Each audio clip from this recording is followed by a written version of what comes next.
Have you ever looked into the eyes of a wild animal and thought, "We understand each other"? That's exactly what Timothy Treadwell believed, right up until the moment a 1,000-pound grizzly bear proved him devastatingly wrong. This isn't just another story about man versus nature. This is a real-life tragedy wrapped in obsession, denial, and heartbreaking audio that still haunts everyone who's heard it. A man who thought he'd tamed the untamable, only to become prey in the very wilderness he swore to protect. And here's the chilling part. He recorded it all, not on video, but in sound. 6 minutes of pure terror, screams, and a desperate plea that ended not with rescue, but silence. So who was Timothy Treadwell? A hero? A fool? Or just a dreamer who forgot that in the wild, respect doesn't come from good intentions. It comes from survival instincts. Stick around, because what happened in Alaska in 2003 will change how you see nature forever. But before our story begins, please subscribe to the channel and hit that like button. It really helps and encourages me to bring you even more videos like this. Let's go. Timothy Treadwell wasn't your average wildlife enthusiast. He was a former actor, recovering addict, and self-proclaimed guardian of grizzlies who spent 13 summers living among some of the most dangerous predators on Earth, Alaska's brown bears. In the remote wilderness of Katmai National Park, home to nearly 3,000 of these massive animals, Timothy didn't just observe, he immersed. He gave bears names like Wendy and Mr. Chocolate, talked to them like old friends, and even slept within meters of them. To him, this wasn't recklessness, it was devotion. But devotion doesn't always equal wisdom. What made Timothy truly unique and tragically misguided was his belief in a mythical bond between himself and the bears. He described himself as a gentle warrior, a fly on the wall, or even a flower in the bear world. He claimed the bears knew he meant no harm and respected him because he showed no fear, channeling what he called a samurai spirit. But here's the hard truth. Bears don't operate on human concepts like respect or friendship. They operate on instinct, hunger, and territory. And by ignoring that reality, Timothy crossed a line that even indigenous Alaskans, who've coexisted with these animals for millennia, never dared to cross.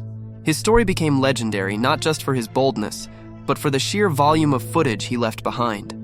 Over 100 hours of raw, intimate video showing bears up close, often while he whispered poetic monologues into the camera. It was part documentary, part performance art, part delusion. And while his passion inspired many, it also masked a growing arrogance, a belief that rules didn't apply to him. That mindset would set the stage for everything that followed, including the fateful decision to stay 1 week too long in bear country. By the summer of 2003, Timothy Treadwell had already survived over a decade in bear country. But this time, everything was different. He and his girlfriend, Amie Huguenard, decided to stay 1 week longer than planned, deep into late September, just as the Alaskan wilderness began its brutal shift toward winter. This wasn't just bad timing. It was a biological red flag. Bears enter hyperphagia during this period, consuming up to 20,000 calories a day to prepare for hibernation. They're not just hungry, they're desperate, territorial, and far more aggressive. And yet, Timothy ignored every warning sign, including advice from park rangers who'd seen this movie before, and knew how it ended. Their campsite only made things worse. Nestled near a salmon-rich lake in Katmai, it was essentially a bear highway, a prime feeding zone where dozens of massive predators converge daily. Normally, visitors are instructed to camp at least a mile from such hotspots. But Timothy? He pitched his tent practically in the middle of the action, convinced his bond with the bears would shield him. Even more alarming, he refused to carry bear spray, calling it a symbol of fear. That decision wasn't just reckless, it stripped them of their last line of defense in a place where seconds mean survival. And with firearms banned in the park, they were left completely vulnerable. What makes this even more tragic is that Amie wasn't a seasoned wilderness veteran like Timothy. She was a physician from California, visiting Alaska for only the second time. Friends later said she seemed uneasy, but trusted Timothy implicitly. That trust would cost her everything. In the wild, Good intentions don't stop claws or teeth, and no amount of poetic monologues can override a grizzly's instinct when it smells blood, fear, or opportunity. And by staying too long, camping too close, and carrying no protection, Timothy didn't just roll the dice, he handed the house the winning hand. On October 5, 2003, Timothy Treadwell's camera was left running, pointed at the ground, lens covered, but microphone wide open. What it captured wasn't just the end of two lives. It was a raw, unfiltered descent into primal terror that still gives chills to anyone who's heard even a second of it. For 6 agonizing minutes, we hear Amie Huguenard's voice trembling with fear as she asks, "Is the bear still out there?" Then comes the sound of a tent zipper, rain pattering, and Timothy's calm, but fatally mistaken, assurance. Moments later, chaos erupts. Screams, growls, a desperate plea to play dead, and then the horrifying sound of a predator realizing its prey is helpless. What makes this audio so psychologically devastating isn't just the violence, it's the humanity in it. Amie, a trained physician, tries everything. She tells Timothy to stay still. She grabs a frying pan to fight back. She screams not just in panic, but in love and desperation. But here's the cruel twist: experts like biologist Larry Miller later explained, those very screams sealed their fate. To a grizzly in hyperphagia, human cries aren't pleas for mercy. They're signals of weakness, and in the wild, weakness equals food. The bear, later identified as Dummy 141, had likely never attacked a human before. But once it tasted blood and heard those sounds of distress, instinct took over, and there was no turning back. Even more haunting? The recording ends not with silence, but with the bear walking away, only to return when Amie's cries grow louder. It's a brutal reminder that nature doesn't negotiate. It doesn't care about your mission, your footage, or your love for animals. And while some have called for the tape to be destroyed, others argue it serves as a vital warning, a sonic monument to the cost of romanticizing the wild. As pilot Willie Fulton, who discovered the scene, put it, "Nobody should ever have to hear that."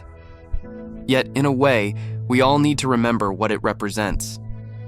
Timothy Treadwell's death didn't just end a life. It ignited a firestorm of debate that still rages today. Was he a martyr for conservation? Or a cautionary tale of human arrogance wrapped in good intentions? Werner Herzog, who directed the acclaimed documentary Grizzly Man, put it bluntly, Timothy didn't love bears, he projected his own loneliness onto them, and that's the core of the controversy. Real wildlife experts, like those at the Alaska Department of Fish and Game, argue that his actions endangered not only himself, but also the very bears he claimed to protect. When humans get too close, bears lose their natural fear. And once they associate people with food or safety, they often end up euthanized.